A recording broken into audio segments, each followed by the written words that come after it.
Hello, my friend. The world of magic, filled with legends and ancient tales, is opening its gates once again. Tonight, in the Gryffindor dormitory by the crackling fireplace, I will share another story with my friends. Join us, for the magic is about to come alive. The chill of early autumn settled upon the towers of Hogwarts, cloaking the castle in pale mist. Candles burned low in the great hall, their flames wavering as if uneasy with the change in the air. Whispers traveled faster than owls. Someone or something was attacking the Muggle-born students, not with wands raised in open duels, but with sly, insidious magic. The trouble began with a quill.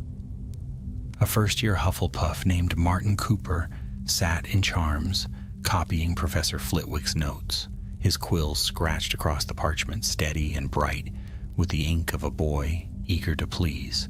Yet when he handed in his essay, his neat script had twisted into cruel words, unfit for magic, ineligible by blood.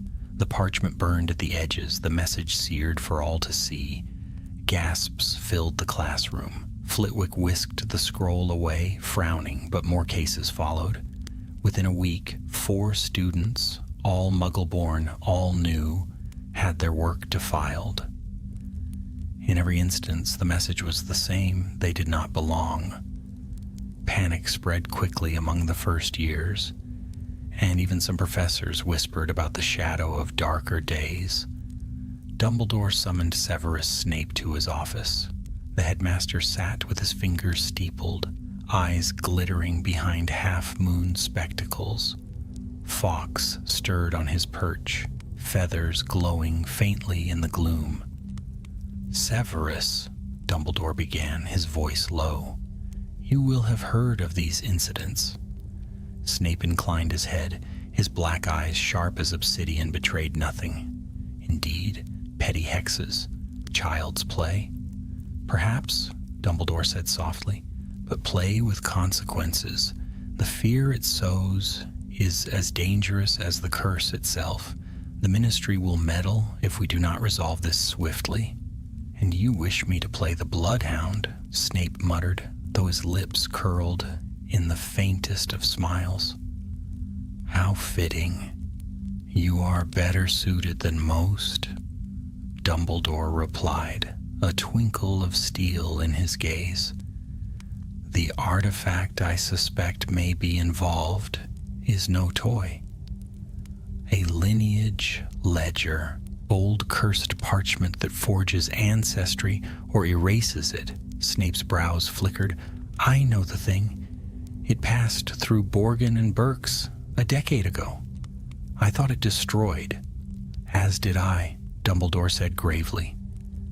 "Yet the handwriting, the ink burns. They all bear its signature. If it has found its way into this castle, we must discover who wields it." The fire crackled. Snape stood, robes whispering like wings. "Very well.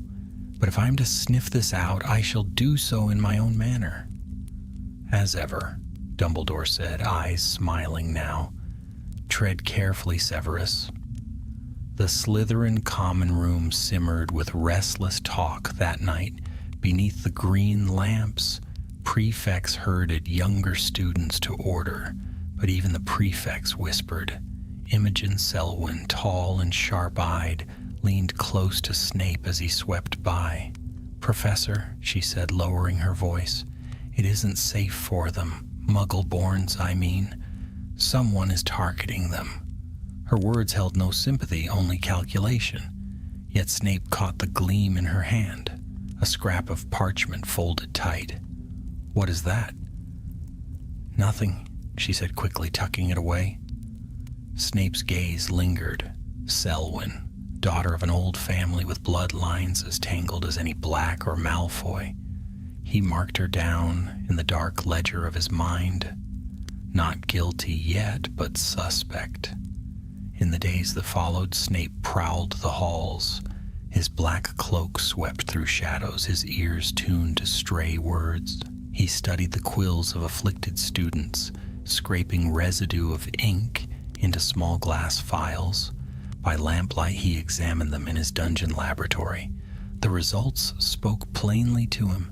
The ink was no ordinary blend. It contained traces of powdered aconite root and the ash of birch, ingredients not for writing but for binding curses. He frowned.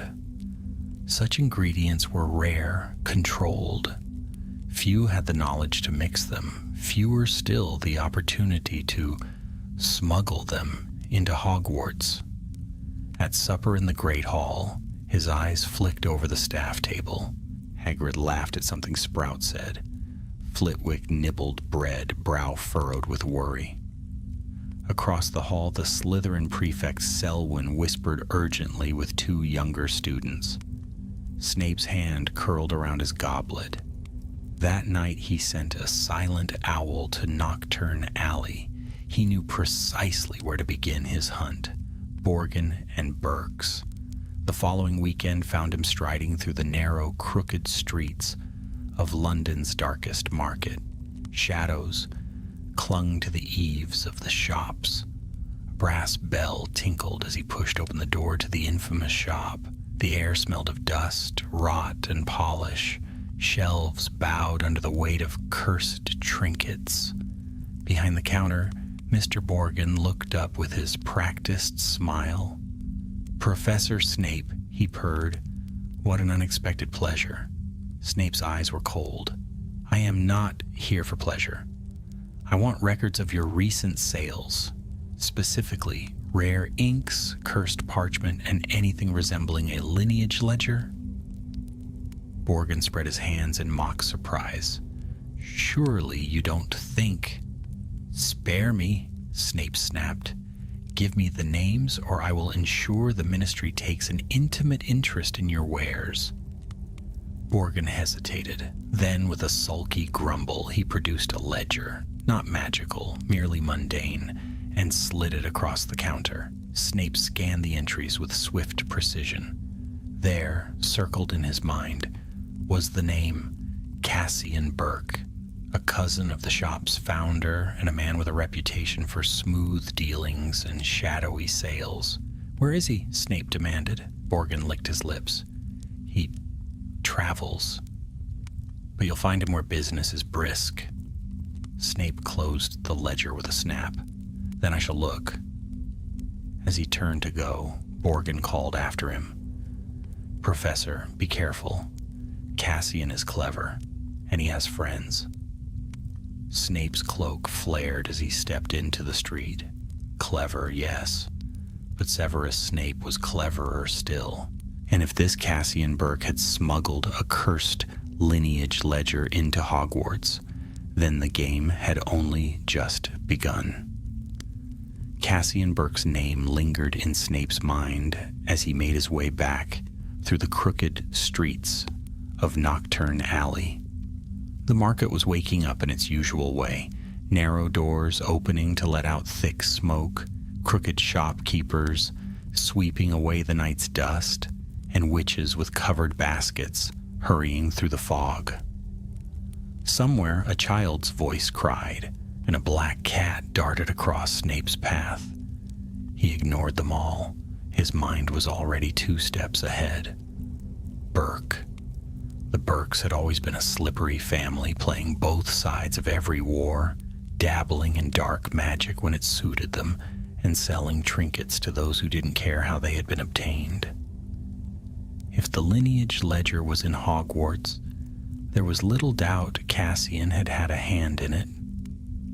Snape turned into a narrow alley where the sunlight barely reached the ground. He raised his wand to the brass knocker of a peeling black door and tapped once. The knock echoed oddly, as though the sound had been swallowed by the door itself. A moment later it swung open on its own. Inside was not a shop, but a drinking parlor. Low tables, crooked chairs, and a haze of pipe smoke that curled toward the low beams of the ceiling. Hooded figures sat hunched in corners, whispering and trading in murmurs. At the far end of the room, a tall man with sleek black hair and a pale face leaned lazily against the bar. He wore a coat too fine for the place and a smile too smooth to be trusted. "Professor Snape," he said, his voice like honey running over stone. "I was told you might come sniffing. What can Cassian Burke do for you today?" Snape's eyes narrowed. He disliked the familiarity. "You know precisely what I want. The lineage ledger. Where is it?" Burke chuckled, swirling the drink in his glass. "Straight to business. That is why I admire you, Severus. No idle chatter, no wasted breath. Unfortunately, I have no ledger. I merely passed along some ink to a buyer who paid handsomely for it. What they used it for is no business of mine." "You're lying," Snape said softly, though his wand hand twitched in his sleeve. Burke raised his brows, all mock innocence. "Am I? Or am I simply being cautious? You of all people should understand the value of secrets. Hogwarts is a fortress.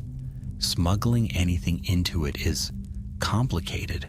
Only someone with connections inside could have managed it. Perhaps you should look closer to home."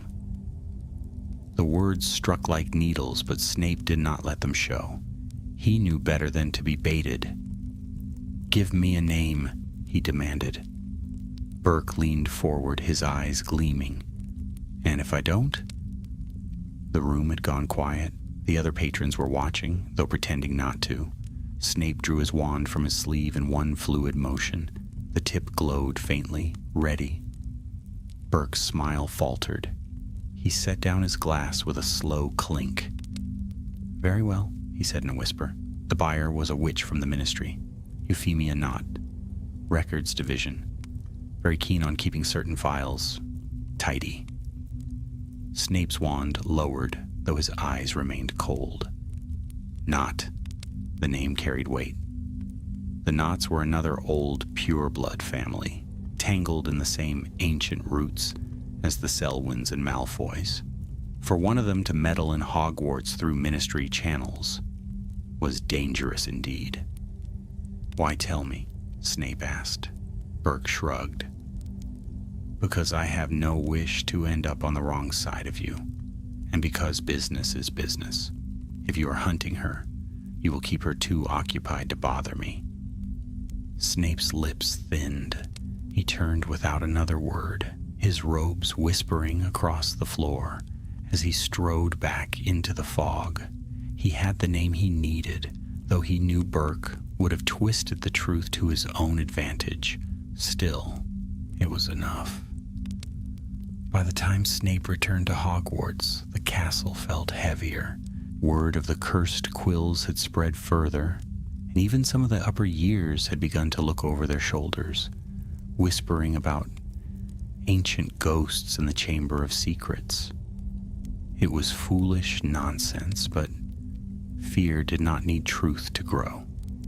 In the dungeons, Snape summoned Imogen Selwyn once again. The prefect entered with stiff shoulders and her chin held high, her green and silver badge gleaming in the lamplight. "You carry scraps of parchment," Snape said without preamble. "Show me." Her eyes flashed, but she obeyed, producing the folded scrap he had seen earlier. Snape unfolded it and read. It was a list, names of first-year Muggle-born students written in neat script. "Why do you carry this?" he demanded. "I was keeping watch," she said defensively. "Someone is targeting them. I thought, if I knew who was most at risk, I could keep them close, warn them if needed." Snape studied her face. She was bold, but not reckless. There was fear there too, though buried deep. He tapped the parchment with his wand. "This could be mistaken for a list of victims. If you are innocent, you would do well not to carry evidence that ties you to the attacks." She drew herself up. "I'm not guilty, Professor. You may not believe me, but I don't want Slytherin's name dragged through the mud. I only want to protect them." Snape slipped the parchment into his robes. "Whether you are guilty or not remains to be seen. You will answer further questions when I require it." She opened her mouth as if to argue, then closed it again, her jaw set. With a bow that was more defiant than respectful, she left. Snape watched her go, his mind racing. Selwyn might be a suspect, but the thread now pointed toward the Ministry, toward Euphemia Knott, who had both the access and the ambition. The following evening, he stood in the library's restricted section, the air heavy with dust and secrets. He traced his fingers over the spines of grim tomes until he found what he sought, a treatise on blood curses, bound in peeling green leather. Flipping it open, he read under the flickering lantern light. The Lineage Ledger, a cursed artifact forged in the late 17th century, capable of falsifying ancestry and binding curses to bloodlines. The entry confirmed his suspicions. If such a ledger had resurfaced, it could ruin lives, destroy reputations, and spread fear faster than any open attack. And if Knott was truly using Hogwarts as her testing ground, she was bolder and more dangerous than he had imagined. He closed the book with a snap. The case was no longer about cursed quills. It was about a plot that reached into the very heart of wizarding society. And Severus Snape, dark and watchful, was the only one who could untangle it before the whole school was poisoned by fear. The wind howled along the battlements of Hogwarts that night, rattling shutters and stirring the tapestries in the drafty corridors. Snape stalked through the castle with his robes billowing, a black shape among shadows. Though the hour was late, his mind refused him sleep. Euphemia Knott, her name coiled in his thoughts like a serpent. He knew her by reputation. A witch of sharp tongue and colder heart, she had worked in the Ministry's records division for years, buried among stacks of birth registries, marriage contracts, and bloodline proofs. It was whispered that she could conjure a scroll of ancestry at a moment's notice, or quietly erase one if the right purse was opened. That such a woman might set her sights upon Hogwarts filled him with unease. The castle itself felt unsettled. The whispers of the students had grown louder, spreading from corridor to corridor. Rumors flared like sparks.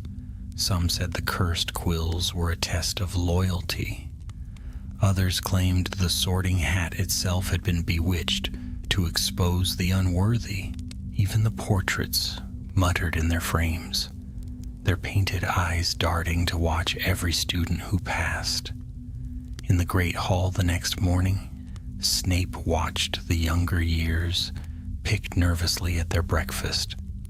The 4 afflicted children sat close together, their faces pale and tired, while the rest eyed them as though expecting the benches to burst into flame beneath them. Snape sipped his tea and said nothing, but his gaze slid toward the staff table. Dumbledore sat in calm conversation with Professor Sprout, yet Snape knew he was far from calm. Minerva McGonagall's mouth was a thin line as she scanned the Gryffindor table, no doubt watching for sparks of trouble. And Flitwick looked worn, his worry deepening with each incident. Only Sybil Trelawney seemed oblivious, fussing with her shawls and muttering about a shadow over the castle. It was then that the morning owl post arrived. Hundreds of wings beat the air, carrying letters, parcels, and newspapers down to the tables. One tawny owl landed before Snape with a thick envelope sealed in green wax. The emblem was unmistakable, the Ministry of Magic. Snape slit the seal and read the letter in silence. His dark eyes flickered as he scanned the tidy script. Professor Snape. It has come to our attention that certain irregularities have been reported within Hogwarts. The Ministry has received inquiries regarding the eligibility of recent admissions. As keeper of records, I take such matters most seriously. I shall visit the school forthwith to ensure all is in proper order. Euphemia not. The words seemed to chill the very parchment. Snape folded the letter and slipped it into his robes. So, she was coming here to Hogwarts itself, and she was doing so openly under the guise of official business. That evening, as the lamps flickered against the stone walls, Snape prepared. He brewed quietly in his dungeon, the air thick with the bitter fumes of wormwood and soot of ash. Into his cauldron he dropped crushed dittany leaves, followed by a thin vial of powdered pearl. The mixture hissed, turned a sickly gray, and then cleared to pale blue. It was no potion for healing or teaching. It was an ink of his own devising, forged to counter the curse he had found in the afflicted quills, where the cursed ink sought to twist truth into lies. His own would force lies to reveal themselves. A parchment touched by it would flare with the hidden hand that had forged the deception. Snape corked the vial and tucked it away. The Ministry witch would soon learn that Hogwarts was not so easily deceived. The day of Euphemia Nott's arrival dawned gray and wet, with rain lashing at the windows. She swept into the castle at noon, her arrival announced by the echoing creak of the great oak doors.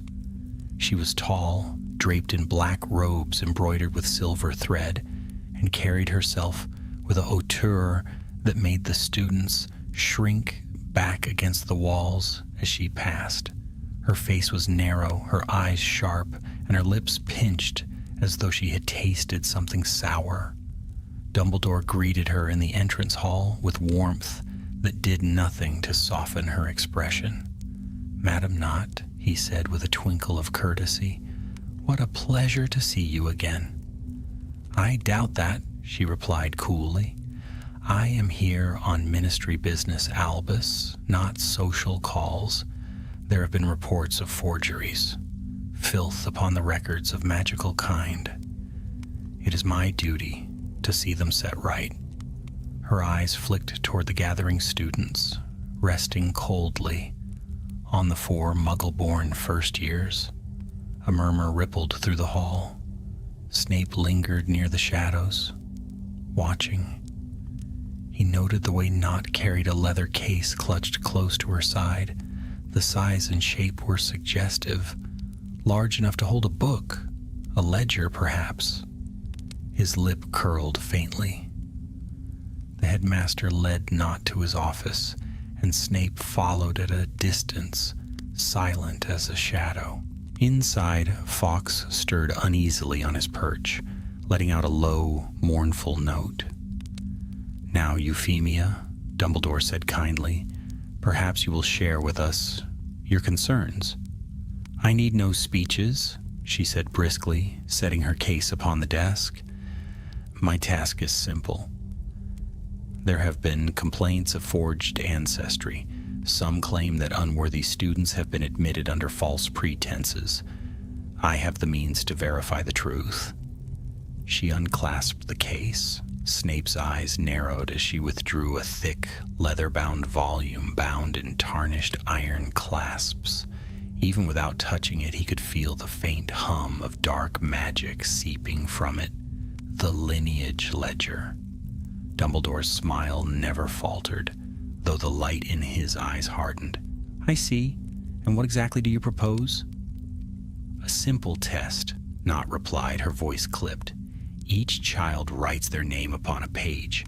The ledger reveals their bloodline, pure half-blood or Muggle-born. No more lies, no more confusion. The truth laid bare. And if the ledger lies, Snape asked, his voice cutting through the air like a blade. Nott turned, startled to find him there. Her gaze hardened. Professor Snape. Still lurking, I see. The ledger does not lie. It has lied before, he countered softly. I know its signature well. Cursed ink that burns truth into ash. You would test children with this? Her lips curved into something that was not quite a smile. If they are worthy, they have nothing to fear. Snape's wand hand twitched within his robes. Every instinct screamed that she must be stopped. Yet Dumbledore raised one hand gently, forestalling any open confrontation. Perhaps, the headmaster said smoothly, a demonstration is in order, but I should like Professor Snape to assist. His expertise in the matter of inks and enchantments is most useful. For a moment, Nott looked as though she might protest. Then she inclined her head stiffly. As you wish. That night, the test was arranged in the library's restricted section. The students were not yet summoned. This was but a trial, a chance for Nott to prove her claim. By lantern light, she opened the ledger upon a long table. The air thickened as its pages turned, each one lined with faintly glowing script. Write, she ordered, sliding a quill towards Snape. He dipped it not into the ledger's inkwell, but into the vial of his own creation. The pale blue ink gleamed faintly as he scrawled a name upon the page. Severus Snape. The ledger shivered. For a moment it wrote smoothly, declaring his bloodline true. But then the blue ink flared and the letters warped. The page blackened, the ledger hissing as though burned. Across the parchment, a second script appeared, faint, trembling, but visible. Forgery detected. Nott gasped, snapping the ledger shut. What trick is this? No trick, Snape said coldly. Your ledger is cursed, Euphemia, and you are caught in its snare. Her face blanched, but her eyes glimmered with fury. You dare... Enough, Dumbledore said, his voice sharp for once. His hand fell upon the ledger, and at his touch, the iron clasps sealed shut with a clang. This book has no place within these walls. Madam Nott, you will remain here until the ministry is summoned. The witch's eyes burned like coals as she looked between Dumbledore and Snape. She said nothing, but her silence was darker than any curse. Snape stood rigid, his black eyes gleaming. The case was far from over. Euphemia Nott had been unmasked, yes, but the ledger was only one piece of the puzzle. And somewhere in the shadows, Cassian Burke still watched, still whispered. The hunt was not yet done. Rain beat against the windows of the library as Euphemia Nott stood, pale and furious, before the shut and sealed ledger. The iron clasps had locked with a finality that even she dared not touch. Dumbledore's hand still rested lightly upon the cover, though the air about him had changed.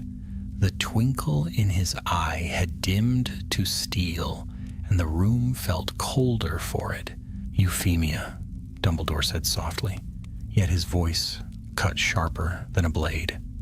This artifact will remain here until the ministry may send impartial eyes to judge it. You will, in the meantime, be our guest. Nott's lips thinned. You treat me as a prisoner. You chose to bring dangerous contraband into this castle, Dumbledore replied. You endanger children. If you are innocent, you will be vindicated. If you are guilty... His gaze flicked towards Snape, who lingered like a shadow against the shelves. Then Professor Snape has already shown your deception to be plain. The witch's hands trembled at her sides, though whether with rage or fear, it was difficult to tell. She pressed her lips tight and said no more. Dumbledore gestured toward the door. Severus, if you would kindly escort our guest to more suitable quarters. Snape inclined his head. His black eyes never left Nott's face as he guided her out of the library. She moved stiffly, the lines of her shoulders rigid, but Snape caught the glitter in her gaze, a glitter not of defeat, but of calculation. She was not finished. The dungeons were silent save for the drip of water echoing from unseen corners. Snape led her to an unused chamber, barren but for a narrow bed and a chair. With a flick of his wand, chains sprang from the wall, not to bind her wrists, but to seal the door with wards. "You will find the room adequate," he said coldly. "Do not attempt to leave. The wards will remind you of your place." Her nostrils flared, but she seated herself with slow grace, folding her robes about her. "You think you have trapped me, Professor Snape, but you have no idea what storm you've walked into." Snape's eyes narrowed. "Enlighten me." Nott leaned forward, her voice a whisper sharp as a knife. "Do you truly believe I am the hand behind this? That I smuggled the ledger here alone? Fool, I am but a herald. Others move the pieces, and they are far beyond your reach." Her words slithered into the dim chamber, and Snape felt a chill creep along his spine. He masked it with disdain.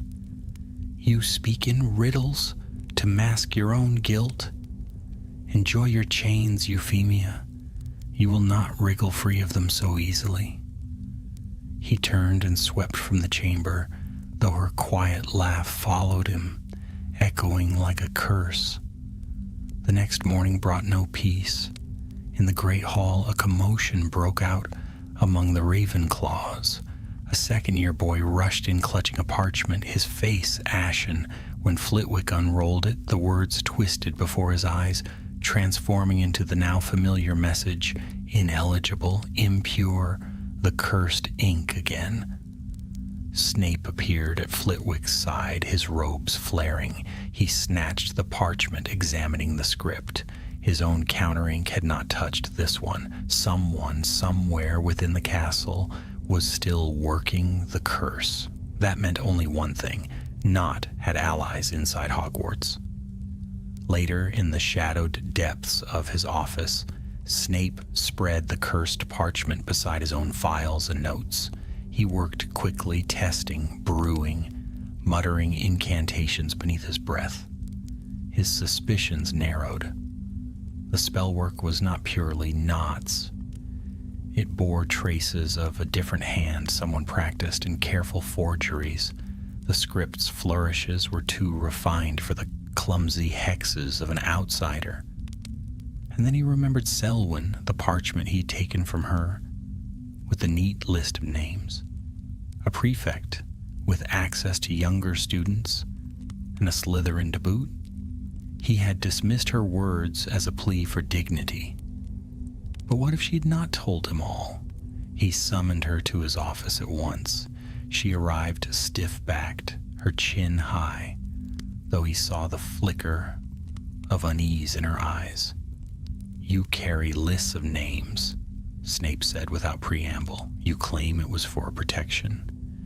Yet the handwriting on this cursed parchment bears a remarkable resemblance to your own. Care to explain?"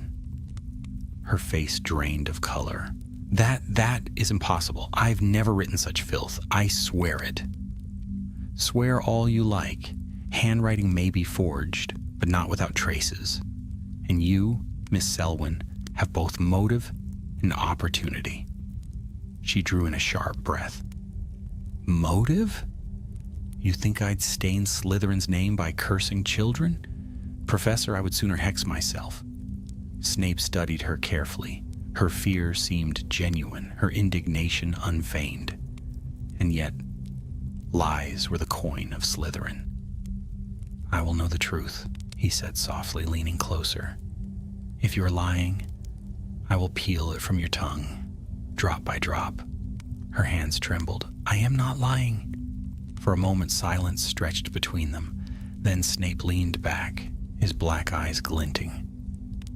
go. But do not leave the common room after curfew.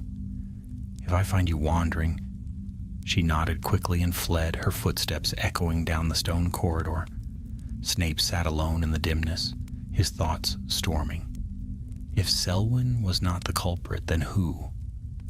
Someone within the school still wielded the curse, and with the ledger sealed, it meant the spells had been copied, spread, perhaps entrusted to another hand. Nott's allies were clever indeed. That evening, Snape slipped once more into the library's restricted section. He approached the locked cabinet where Dumbledore had placed the ledger. With a murmured charm, the case shimmered open, and Snape peered within. The book sat silent, its clasps sealed, but the faint hum of its magic pulsed against the air. And then he noticed something else. A page had been torn from the back. Snape's breath caught. Someone had opened it since last night. Someone had braved Dumbledore's wards and stolen from the cursed book itself. The implications were grave. Whoever held that missing page now carried a fragment of the ledger's power, a fragment that could be used to continue the forgeries, even without the book. He replaced the book and sealed the case with a snap of his wand. His face was pale, his eyes dark with fury. This was no longer merely a case of contraband. It was a conspiracy, winding its roots through the ministry, and now into the very stones of Hogwarts. And Severus Snape swore beneath the cold gaze of the library lamps that he would tear it out by the root, even if he had to scour the castle student by student. The Pureblood case had only deepened. Storm clouds brooded above the castle, heavy and restless, as though the sky itself reflected the unease within Hogwarts walls. Students hurried through corridors with their heads bent low, whispering to one another in voices sharp with suspicion.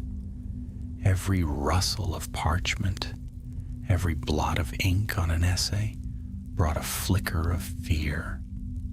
The Pureblood case, as the older students had begun calling it in hushed tones, had cast a long shadow. The name was whispered not only in Slytherin's green-lit common room, but also in Gryffindor's tower, Hufflepuff's snug basement, and Ravenclaw's airy eyrie.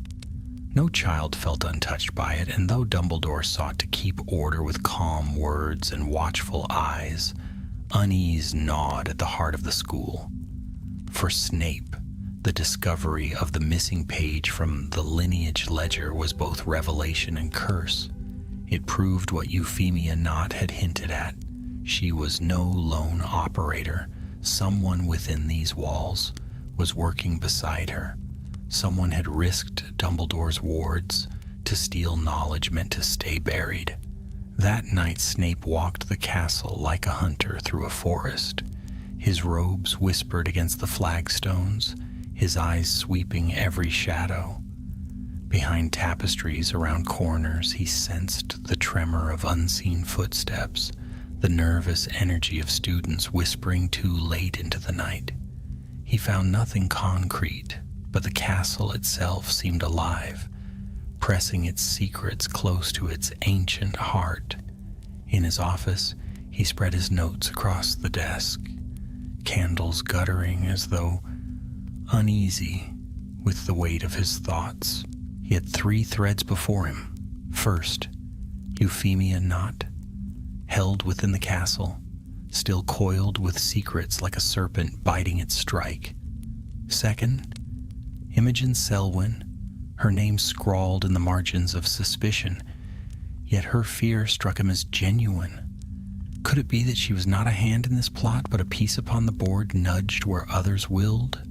And third, the missing page, torn free, carried into the castle's hidden veins, waiting for the right moment to strike again. Snape's quill scratched over parchment as he worked through his conclusions. The cursed ink must be prepared somewhere within Hogwarts. It was not a thing that could be brewed in an afternoon. Whoever was behind this had set up a place of work, supplied with ingredients both rare and dangerous. That meant shipments, stolen goods, or hidden storage.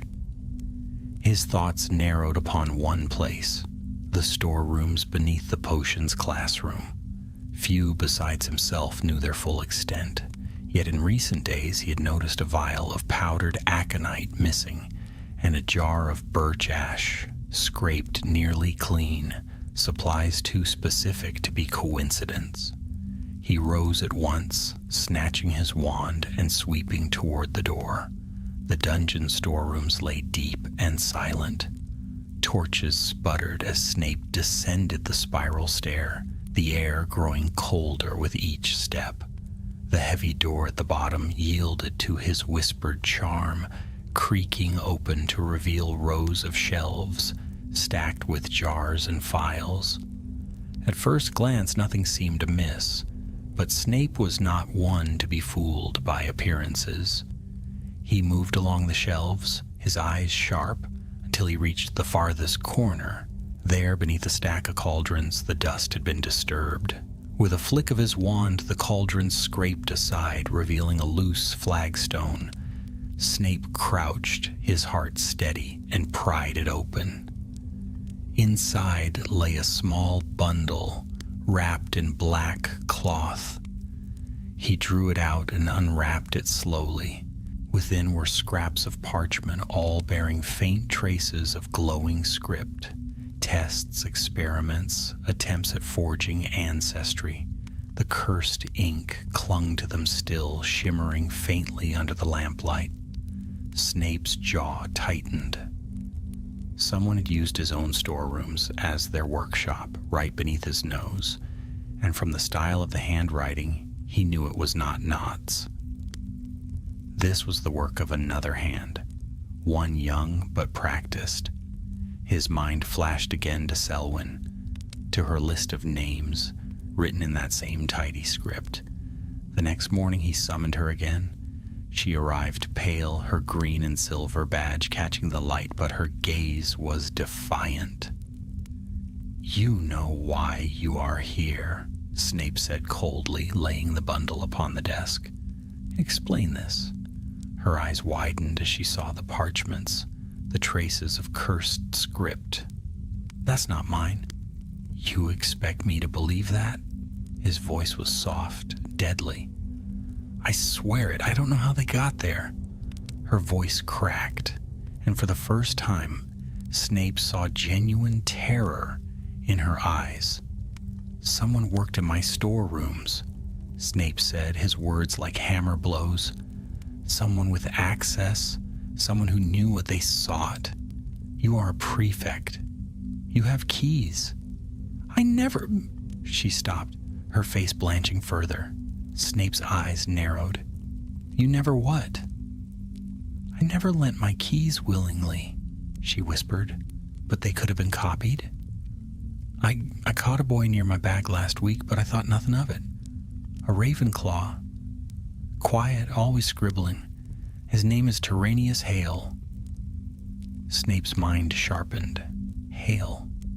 He remembered the boy, thin, sharp-faced, with ink-stained fingers and a talent for precise handwriting. A natural scribe, exactly the kind who might be coerced or tempted to forge curses into parchment. "You will speak of this to no one," Snape said, his eyes burning into hers. "If you have been careless, you will live with that stain. But if you are lying—" "I'm not," she said quickly, almost pleading. "I swear it." Snape dismissed her with a flick of his hand. The moment she left, he swept from his office, robes billowing like storm clouds. He found Hale in the library, hunched over a table, quill scratching furiously. The boy startled as Snape loomed above him, ink blotting the parchment as his hand slipped. "Come with me," Snape commanded. The boy stammered, tried to gather his things, but Snape seized the parchment. His eyes flicked over the words. They were not homework. They were tests, lines repeated over and over, as though he were perfecting a hand not his own. And at the corner of the parchment lay a faint shimmer of cursed ink. Snape's fury was quiet, cold. He seized the boy's arm and dragged him from the library. Hale whimpered, protesting weakly, but Snape gave him no chance to explain. Down into the dungeons they went, to the bare chamber, where Euphemia Knott still sat, her eyes glittering like a cat's in the dark. The boy froze as he saw her. She smiled faintly, and Snape knew at once. "You," Snape said, his voice low and venomous, "have been her scribe." The boy shuddered, his lips trembled, and at last the truth spilled out. "She made me. She said my family owed her, that if I didn't she'd ruin them. I only copied what she told me." Snape's wand flashed, silencing the boy's babble. His eyes burned into knots. "So this is your ally? A child? A pawn you forced into your schemes?" Knott's smile widened. "Children are pliable. You, of all people, should know that." Snape's fury threatened to spill, but he held it in check. He had her now, not only with cursed parchment, but with a living witness. Yet even as victory stirred, unease gnawed at him. If Knott had been bold enough to use a Ravenclaw boy as her scribe, then Burke's shadow must still loom close behind her, and if Burke was involved, the stolen page of the ledger had not yet revealed its hand. The storm, Snape knew, had not yet broken. The dungeons breathed with silence after the Ravenclaw boy's confession, yet that silence felt far from victory. Snape stood in the chamber's gloom, wand still raised, his shadow stretching long across the stone. The boy, Tyrrhenius Hale, trembled, his thin shoulders hunched as though awaiting punishment. On the chair, Euphemia Knott leaned back with her hands folded, her face alight with satisfaction, as if, even in defeat, she had achieved some small triumph. "You think you've cornered me?" she said at last, her voice quiet and sharp as the hiss of a snake. "But you haven't the faintest idea what you're fighting. Do you really think a boy's testimony will shatter me? Do you think one sealed book ends this?" Snape's eyes glinted. "Your schemes unravel thread by thread, Euphemia. Even the strongest rope snaps when pulled long enough." Her smile sharpened. "Then you will find the rope is endless. Burke does not deal in trifles. He deals in futures, in names, in bloodlines. Do you know how many families already pay him to keep their records safe? Do you know how many would kill to see the ledger's power in their grasp?" Snape's grip tightened on his wand, though his expression remained carved from stone. Enough. He flicked his wand, conjuring bindings that wrapped around Hale's wrists, not as punishment, but as precaution. The boy whimpered, but Snape ignored him. "You will come with me. Dumbledore will hear this from your own lips, and you..." He turned his gaze upon Knott, whose calm only deepened at his words. "You will remain silent until the Ministry pries your lies from you." Her eyes gleamed. By then it will be too late. Snape marched Hale through the dim corridors, his steps clipped and swift, robes flaring like wings of shadow. The boy stumbled to keep pace, muttering protests that dissolved under Snape's cold glare. By the time they reached the spiral staircase to the headmaster's office, the boy had fallen entirely silent, cowed by the weight of the professor's presence. The stone gargoyle leapt aside at Snape's command, and they ascended.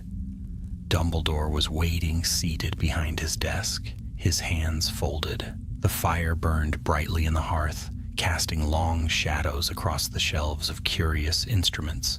His blue eyes, sharp yet weary, lifted as Snape entered with the bound boy. "Severus," Dumbledore said softly, "you bring news." Snape pushed Hale forward.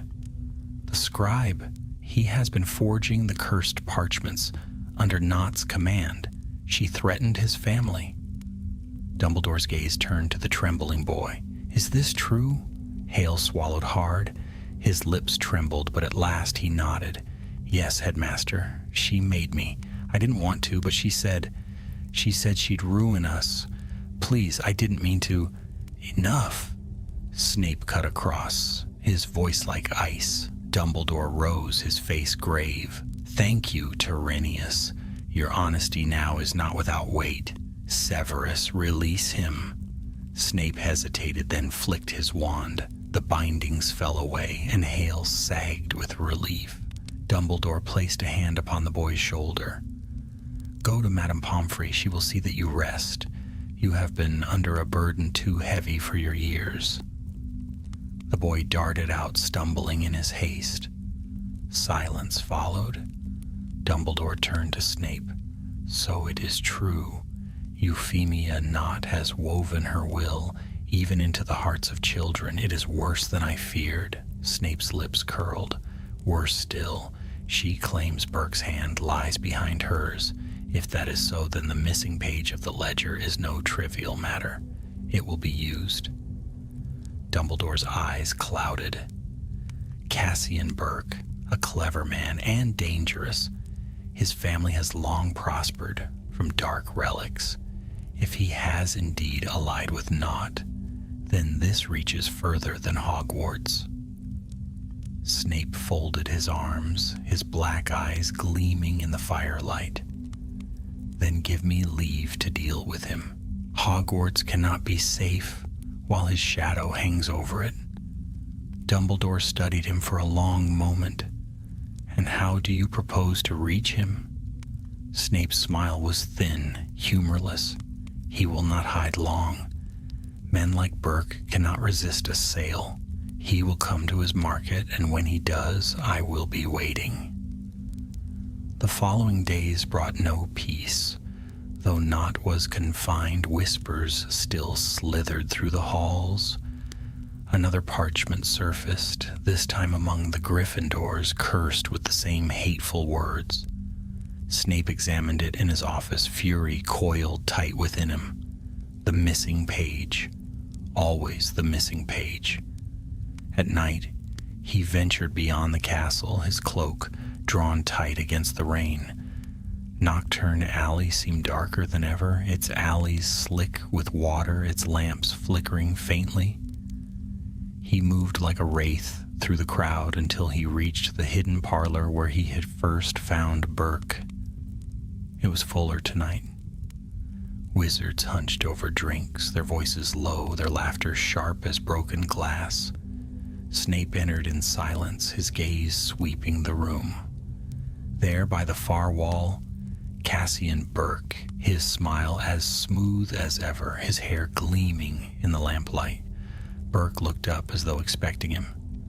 "Professor Snape," he drawled, "you do know how to find a man." Snape crossed the room, every step measured. He sat opposite Burke without invitation. "The ledger. You have its missing page." Burke's smile widened, straight to the heart, as always. "Yes, I have it. And yes, it is worth more than you can imagine.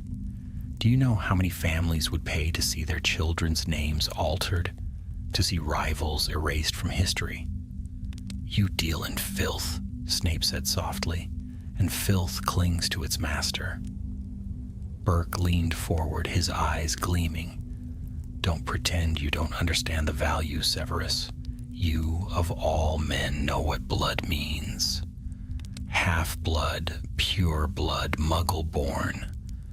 Words that decide fates before wands are even lifted. With this page, I can decide those fates myself. A quill stroke, and a family is remade." Snape's hand tightened around his wand beneath the table. "You underestimate me." if you think I will let you play God with children." Burke chuckled. "You overestimate yourself if you think you can stop me. I have buyers waiting.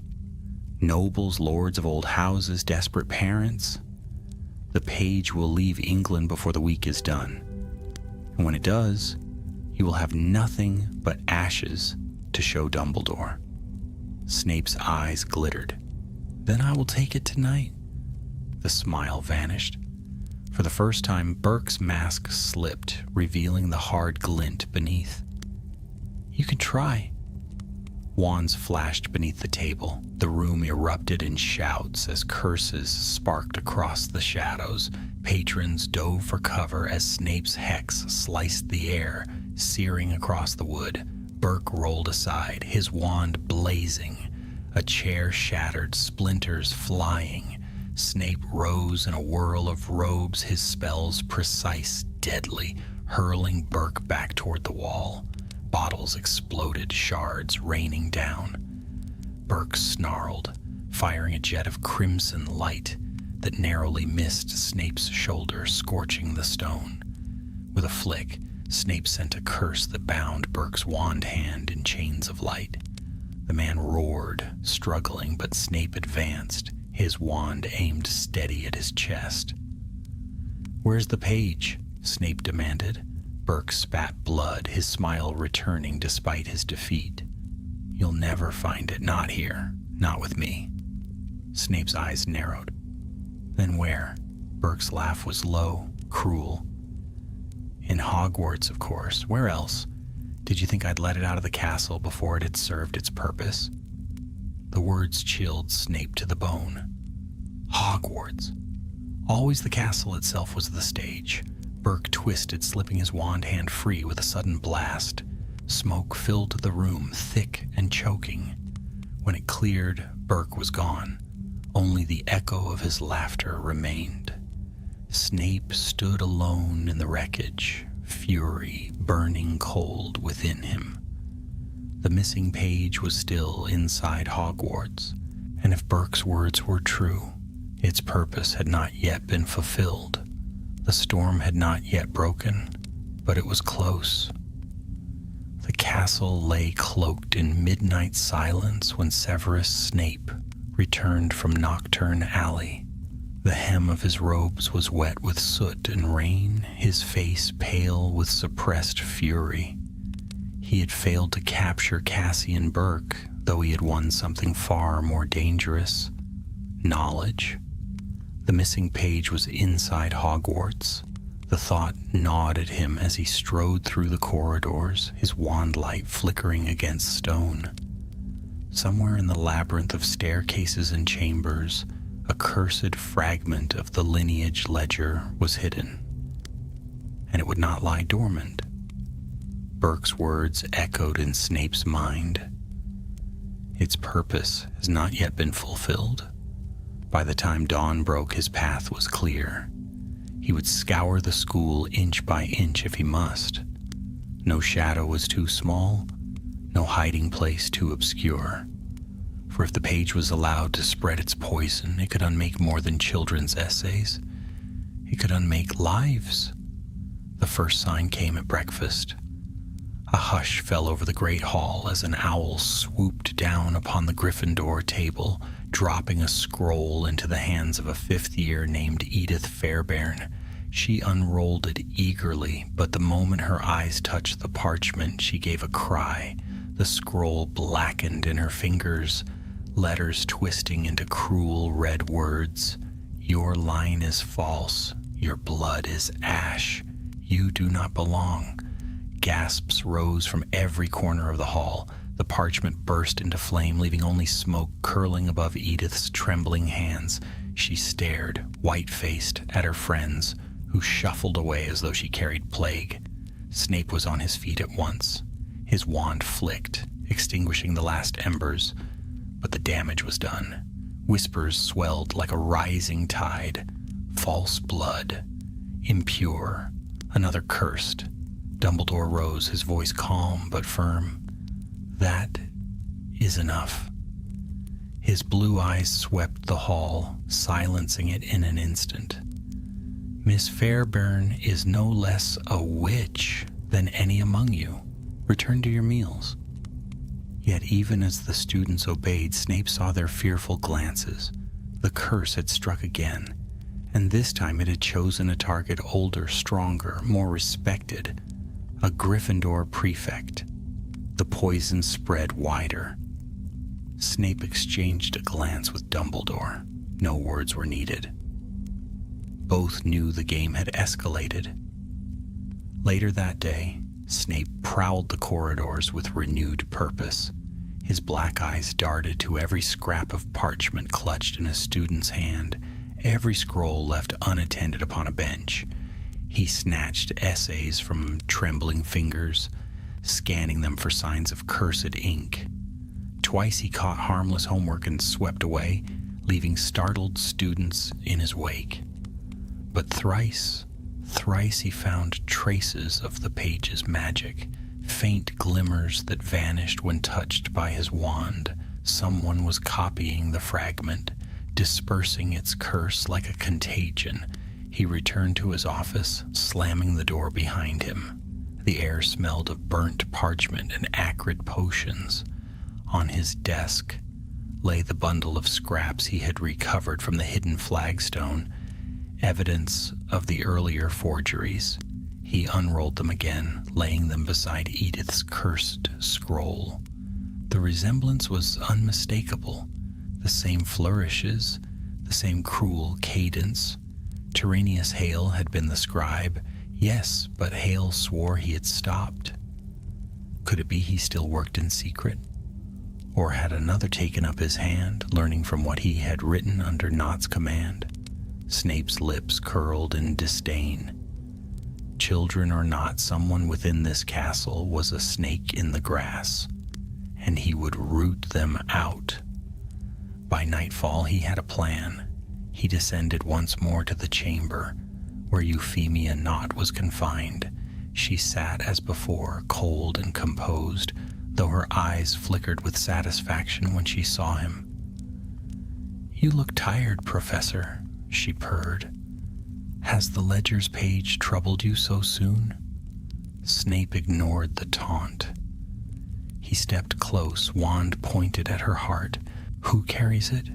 Tell me, or I will see you delivered to the Dementors this very week." Her smile did not falter. "I do not carry it. You know that already. But there are those within these walls who believe in its promise. They come to me. They ask for guidance. They hunger for a world restored." Snape's eyes narrowed. "Names?" Nott tilted her head. "Ah, but where is the fun in giving you the answer so easily?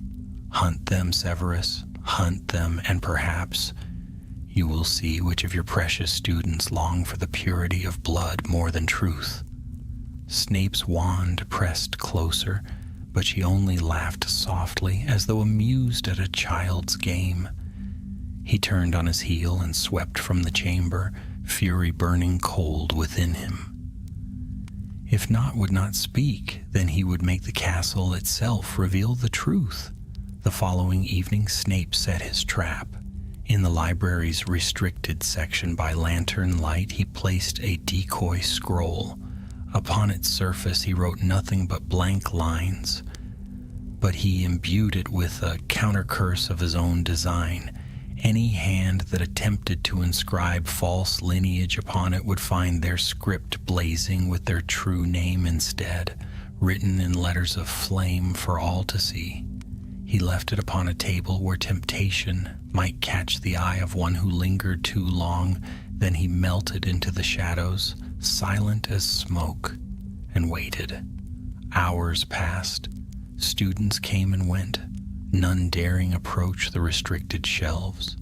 Midnight neared, and then soft footsteps.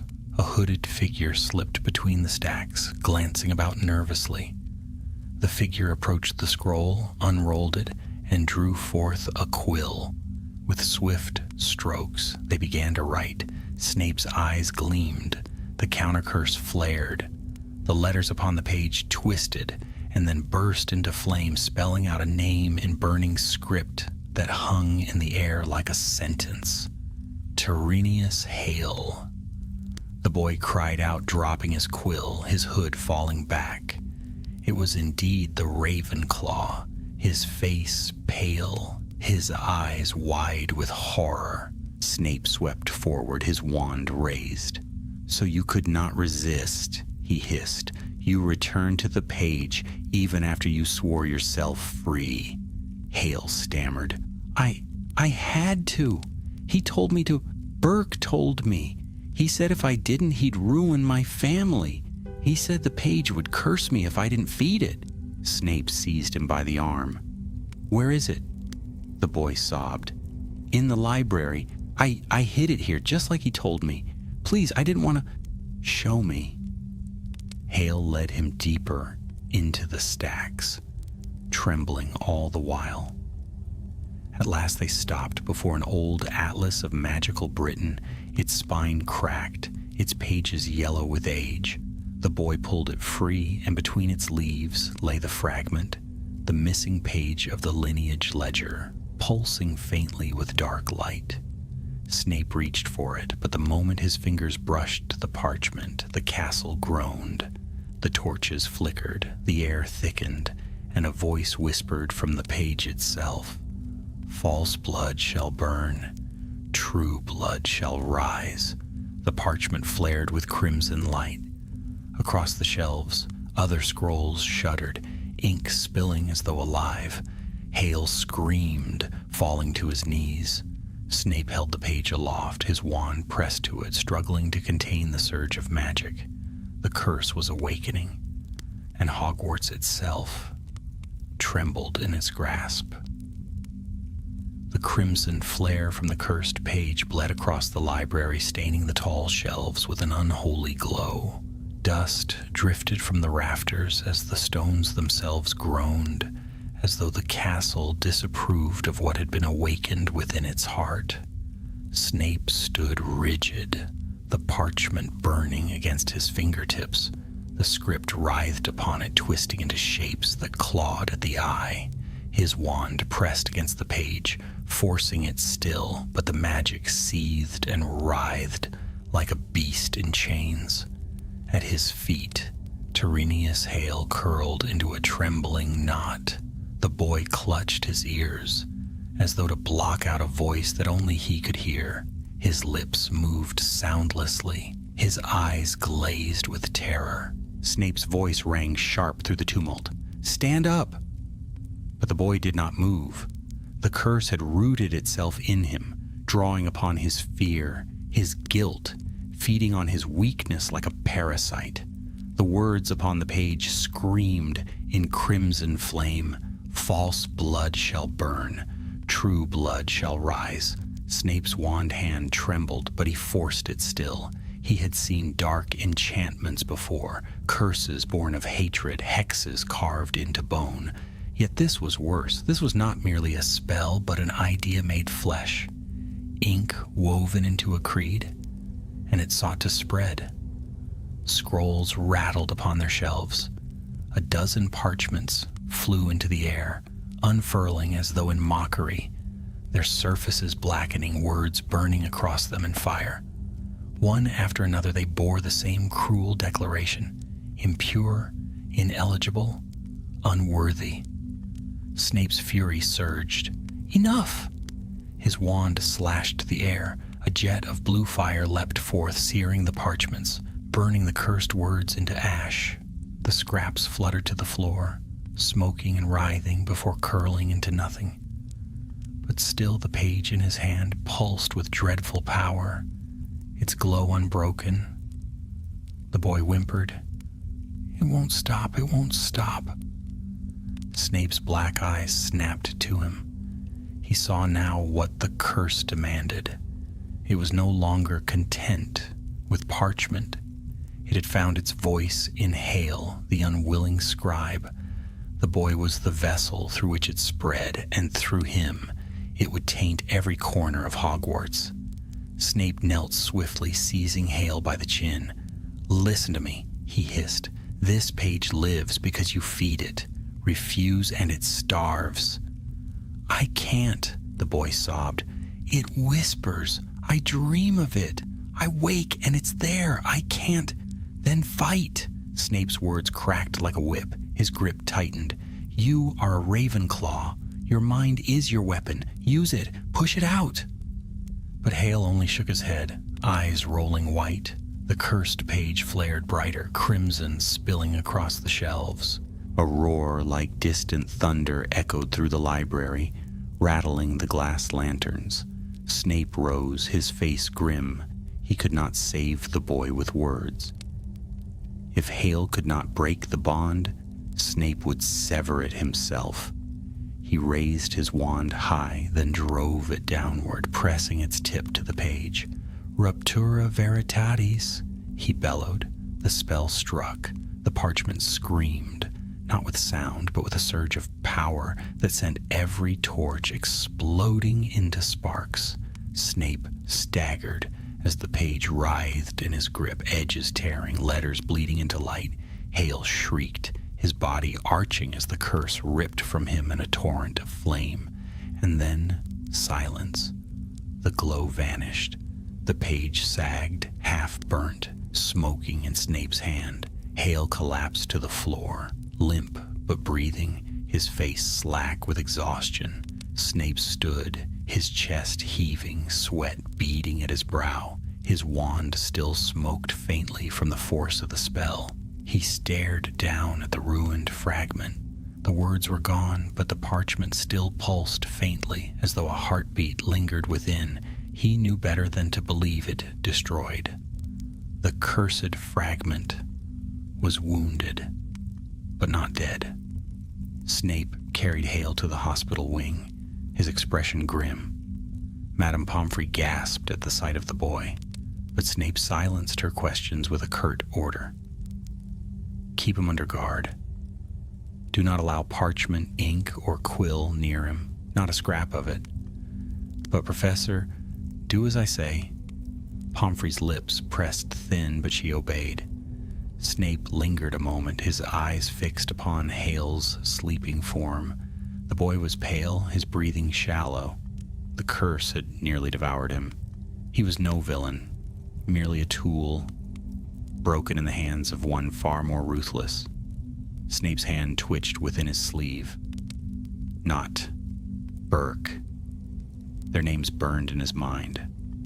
The page had been a weapon wielded through the weak, and Hogwarts had nearly paid the price. He turned sharply, his robes snapping as he strode into the night. Dumbledore awaited him in his office, as though he had known the outcome already. The fire flickered in the grate, casting long shadows upon the floor.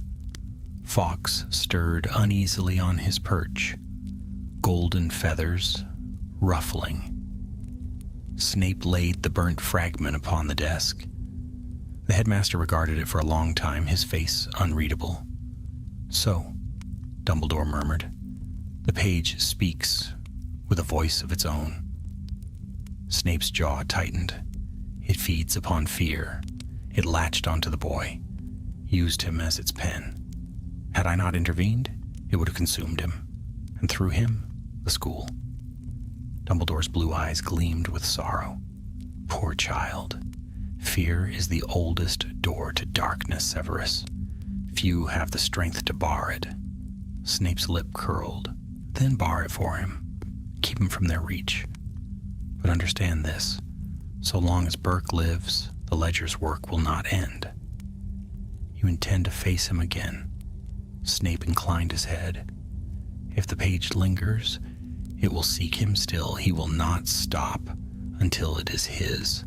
Dumbledore's gaze sharpened. Do not underestimate Cassian Burke. He is clever, slippery, and ruthless. But you... He paused, a faint smile touching his lips. You are all of those things as well. Snape said nothing. His black eyes burned, reflecting the firelight. At last he turned, sweeping toward the door. The Pureblood case was not over. Not while Burke still schemed, not while Not still laughed in her chains, not while the cursed ledger's page pulsed with breath unspent. The war was not yet won, but Severus Snape had chosen his battleground, and the shadows of Hogwarts trembled, awaiting the clash to come. The days after the library's upheaval passed in a haze of unease. Though Snape had wounded the cursed page, the memory of its power lingered in the castle. Students walked the corridors in hushed clusters, clutching their books as if even parchment itself had turned treacherous. Teachers exchanged grave looks, lessons grew shorter, and the castle seemed to listen, as though wary of its own shadows. Madame Pomfrey reported that Tyrrhenius Hale remained weak, yet alive. He drifted in restless sleep, muttering words no child should know. At times his hands twitched as though writing upon invisible scrolls, and Snape's jaw clenched each time he heard the news. The boy had been marked by the curse, perhaps forever, but Snape had little time to dwell. The storm was gathering. For on the fourth morning after the library incident, an owl from the ministry arrived. It bore a seal of scarlet wax and the crest of the Department of Magical Law Enforcement. Dumbledore broke it at the staff table, his eyes skimming the page before he folded it away with a sigh. Euphemia Knott is to be transferred to the ministry at week's end, he announced quietly. Horrors will come for her. Snape's black eyes narrowed. He knew well enough what that meant. A week was too long. Too many things could unravel in 7 days. And Knott would not go quietly. That evening, Snape descended to her chamber once more. He found her as he always did, composed, cold, her dark eyes glimmering with secrets. "Your time is short," he said without preamble. "The ministry comes for you." She smiled faintly. "Do you think iron bars frighten me, Severus? I was raised among them. Ministry cells are nothing but stone and whispers. I have seen worse. You will rot there. Will I? Or will they find my parchment empty of guilt? My name polished clean by friends who still hold their seats? You forget who I am." Snape's lip curled. "No, I remember precisely." Knott leaned forward. "And do you remember what I told you? That I am not alone? Even now the work continues. Did you truly believe destroying one fragment would end it?" Her voice was silk over steel, and Snape felt the truth in it. Somewhere in the castle, the poison still spread. He turned sharply, unwilling to grant her the satisfaction of seeing doubt in his face. Yet as he left the chamber, her soft laugh followed him, echoing through the stone like the rattle of chains. That night a disturbance shook the castle. It began in the Ravenclaw Tower, where Edith Fairbairn, the prefect cursed at breakfast days earlier, awoke to find her bedclothes scrawled with burning words. They writhed across the fabric in crimson flame. "You are false. You are unworthy." Her screams pierced the night, waking the tower and sending prefects scrambling. By the time Snape arrived, summoned by a frantic Flitwick, the dormitory was chaos. Students huddled in corners, pointing in terror at the burning sheets. Snape's wand flicked, dousing the flames, but the words lingered as black scars upon the fabric. He turned the cloth over in his hands. It bore the mark of the cursed page, yet he had it locked in Dumbledore's keeping, charred and sealed, unless another copy had been made. Snape's stomach turned. He strode back to the headmaster's office before dawn, his fury sharp as glass. Dumbledore met him at the door, already awake, his eyes shadowed with weariness. "You saw it," Snape said at once. "The curse lingers." Dumbledore inclined his head. "Yes. And I fear it will worsen before it wanes." Snape slammed the scorched bedclothes upon the desk. It spreads like a plague. If another fragment exists, it must be found. Dumbledore's gaze softened, though it held no comfort. Then find it we must. Snape leaned close, his voice low. Naught is at the heart of this. She plays a game even now, waiting, laughing in her chains. She must have left another piece of the ledger within these walls. One fragment to distract us, another to bloom in secret. Dumbledore's eyes gleamed. A seed of corruption. Snape nodded once, and I will burn it to the root. The hunt began anew. For 3 days, Snape scoured the castle, searching every storeroom, every hidden chamber he knew. He interrogated students, prowled the library, even stalked the owlery at midnight, in case cursed messages flew beneath the cover of darkness. He found scraps, traces, glimmers, but no fragment. And then, on the 4th night, he found it. The clue came from a whisper overheard. 2 second-year Hufflepuffs muttering about parchment found in the Greenhouse 3 storeroom, glowing faintly as though alive. Snape swept there at once, his wand light cutting through the plant's tangled shadows. Behind a crate of dragon dung fertilizer, he found it. Another page.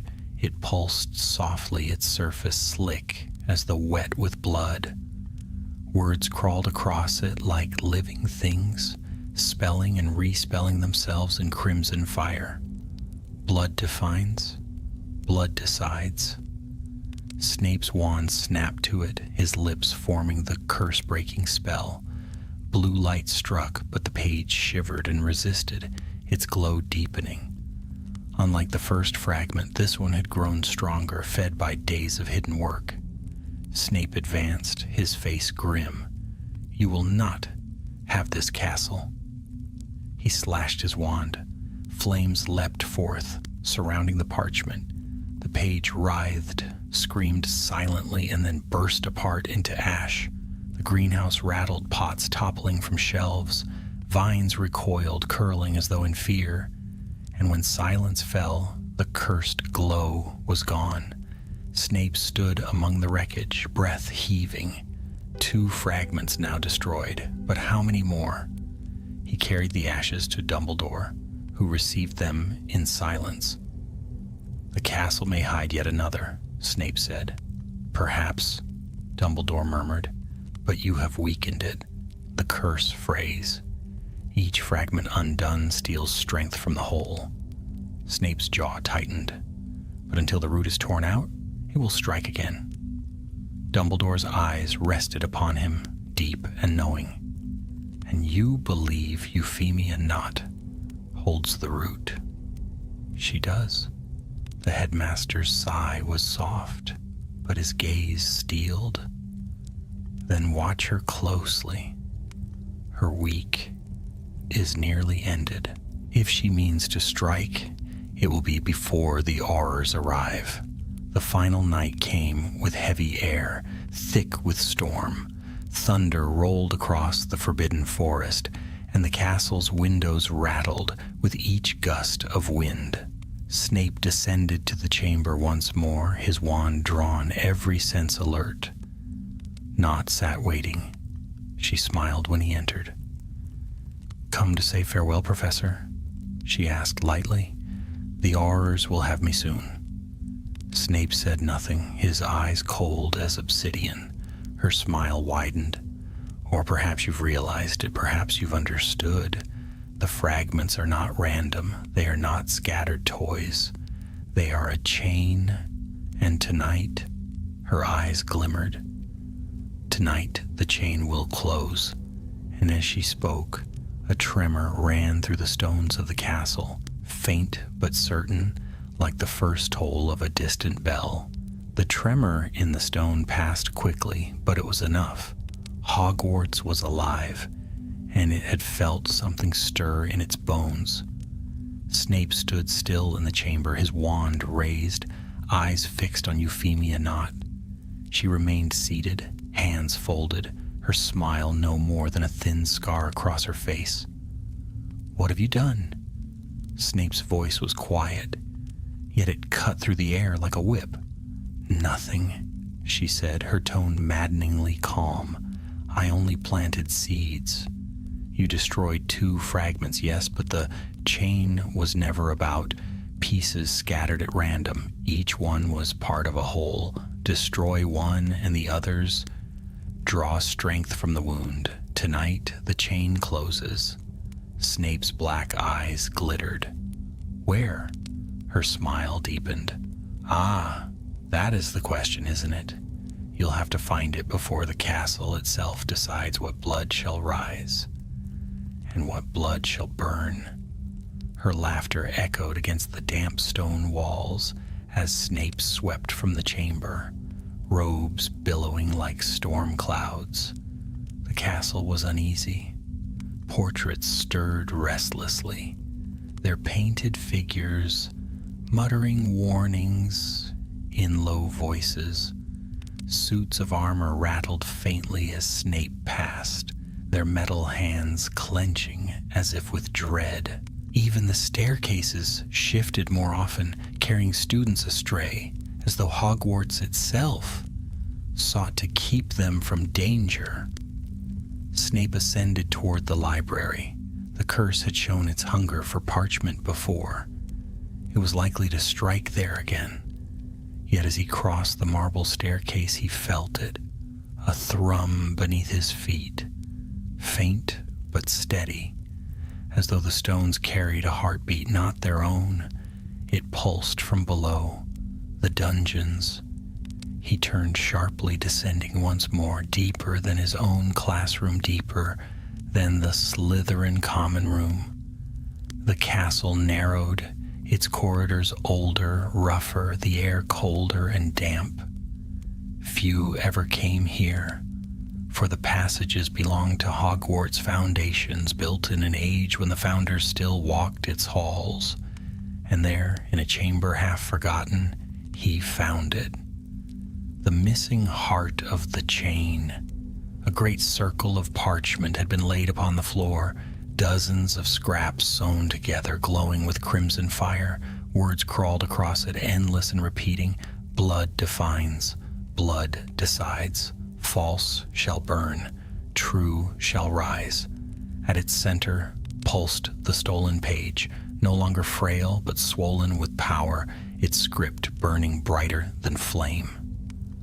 The chain had indeed closed. The fragments he destroyed had fed into this, their strength not gone but gathered. Snape stepped forward, his wand raised. The air pressed heavy against him, thick with the taste of iron and smoke.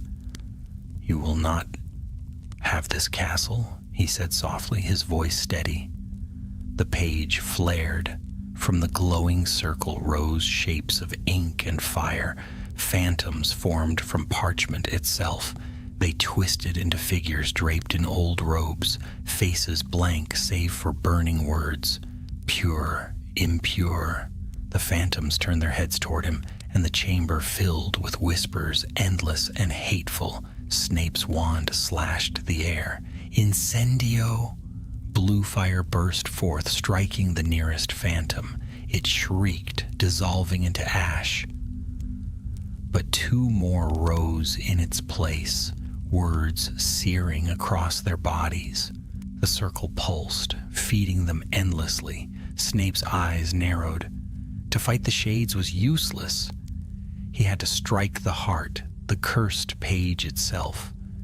He strode forward, spells flashing, clearing a path through the writhing phantoms. Curses shattered against the stones, parchment scraps curled into smoke, but still they swarmed, clawing at his robes, whispering into his ears. Half-blood, traitor, unworthy. For a moment, their voices pressed against him, sharper than blades. He felt the weight of every sneer, every insult, every shadow cast by his father's name and his mother's choices. The curse knew him, knew where to cut deepest. Snape's fury surged. His black eyes blazed. and his wand carved a line of white-hot fire through the air. "Silencio infernus!" he roared. The phantoms shrieked as silence fell like a crushing wave, smothering their whispers. They crumbled into ash, leaving the circle exposed. Snape strode into its glow. The page writhed, its letters clawing at his gaze, its light burning against his skin. He pressed his wand to it. Ruptura veritatis. The spell struck, and the chamber convulsed. The parchment screamed as its script tore apart, letters scattering like sparks. Cracks split the circle, light spilling in torrents. The walls trembled, dust raining from the ceiling. But the page resisted. Its glow surged, wrapping around Snape's wand, crawling up his arm. The curse sought to claim him, to write his name in fire, to judge his blood. He felt it sear against his mind, whispering, "Half-blood, false, unworthy." Snape clenched his teeth, forcing the spell harder. "You do not define me," he snarled. "I am not your ink." The chamber roared. The parchment split, flames bursting outward, rushing to devour everything. Snape hurled his wand down, pressing its tip against the very heart of the page. "Finito incantatem." The explosion shook the dungeons. Phantoms dissolved into nothing. The circle of parchment blackened.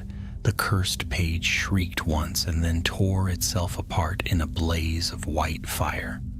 When the smoke cleared, Snape stood alone. Ash drifted through the air, settling upon the stones like snow. The circle was gone. The page was gone. And the silence that followed was not empty but clean, as though the castle itself sighed in relief. Snape staggered, his breath ragged, his robes scorched at the edges. His wand hand shook, though he forced it steady. The curse was broken, but victory felt bitter.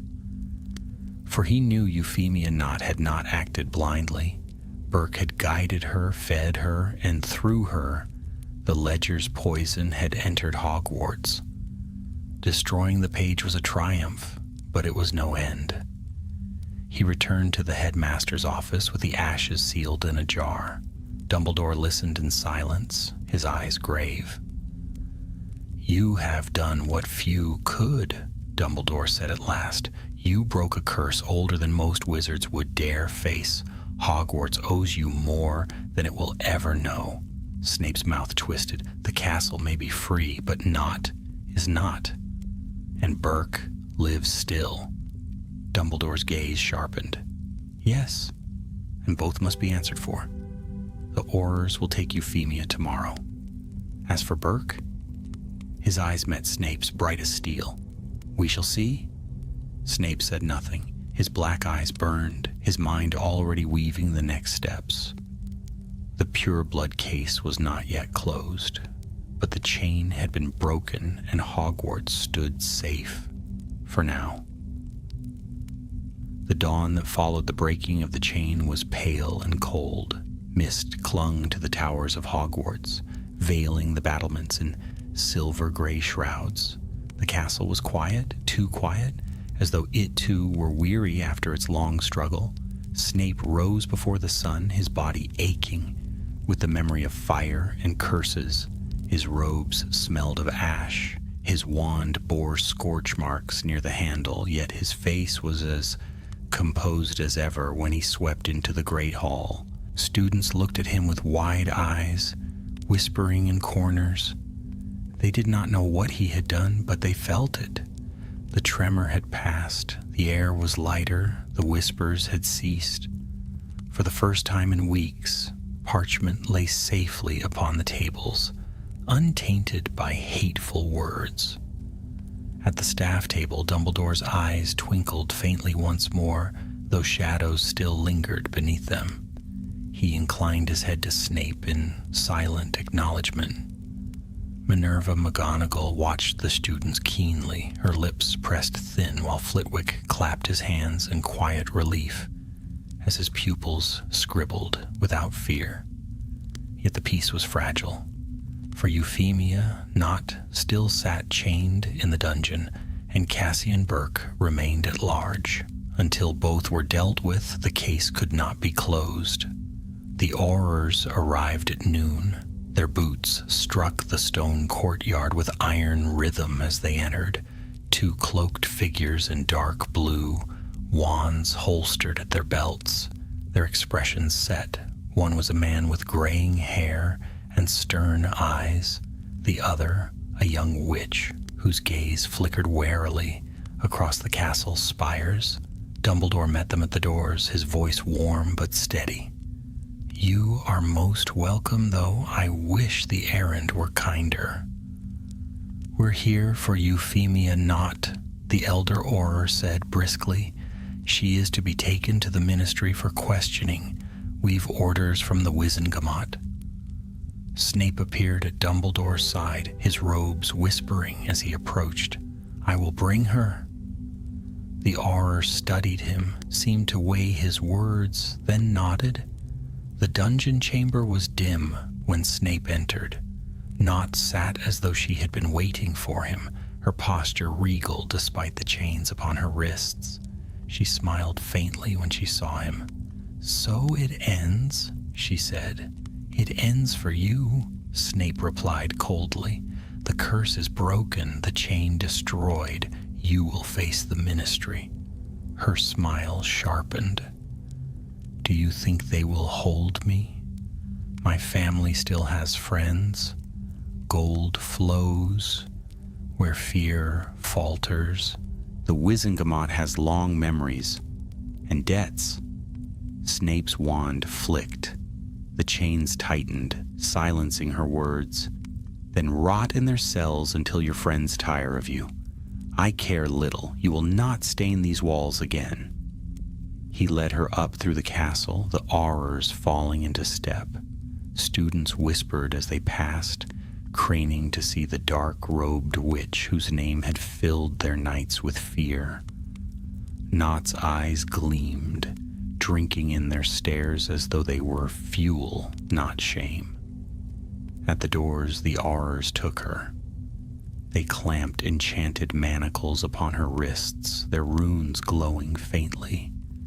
She offered no struggle, only that same smile, sharp and mocking. As they led her away, she called back over her shoulder. "You've won nothing, Severus. Burke still breathes, and where he walks, the ledger will walk too." The doors slammed shut. The castle exhaled. For the first time since the cursed quills had burned their hateful words, Hogwarts felt still. Yet Snape's mind was not at rest. He knew she spoke the truth. Cassian Burke had escaped, and men like him did not slink quietly into shadows. He would strike again, somewhere, somehow. That night, Snape walked the battlements alone, the wind tugging at his robes. Below, the forbidden forest stirred, its trees whispering in the dark. Above, the stars burned cold. He thought of the students who slept within the castle, fragile, foolish, yet brimming with potential. They deserved better than to be pawns in the games of families drunk on blood and power. And yet, was he so different? His own past clung to him like a shroud, half-blood son of a bitter muggle father and a weary witch mother. The curse had whispered his truth at him. False, unworthy. He had felt its claws. He had nearly yielded, but he had not. That, perhaps, was victory enough. The next morning, an owl arrived for him at breakfast.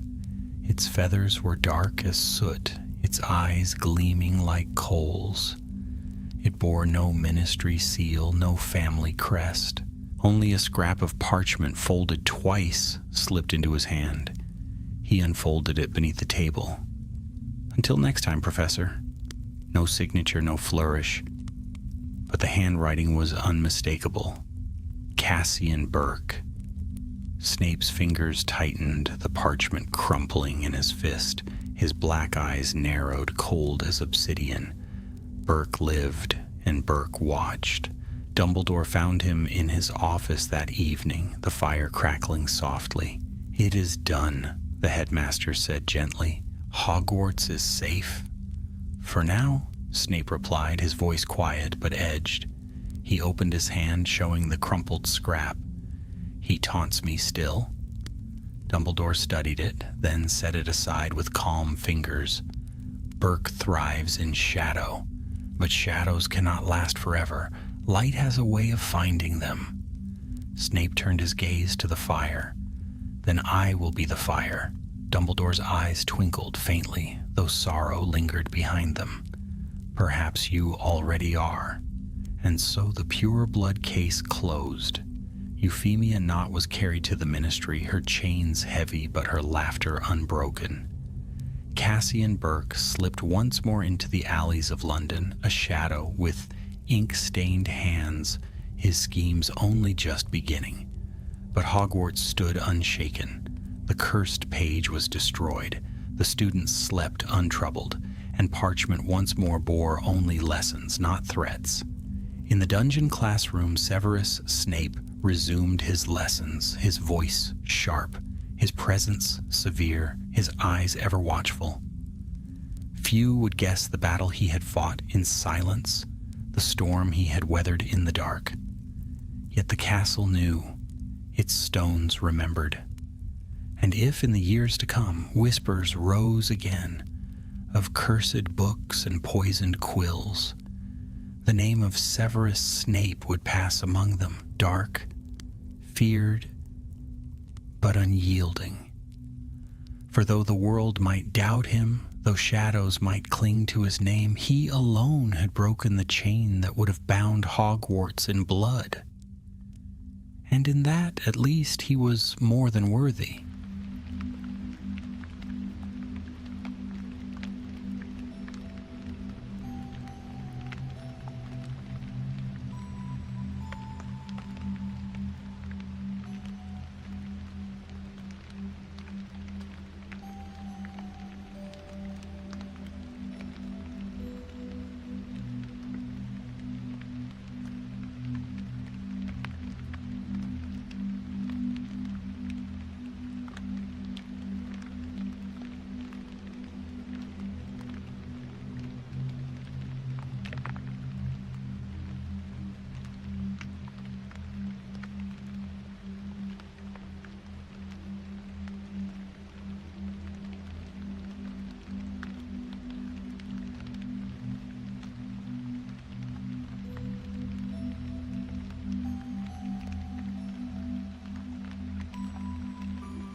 Thank you.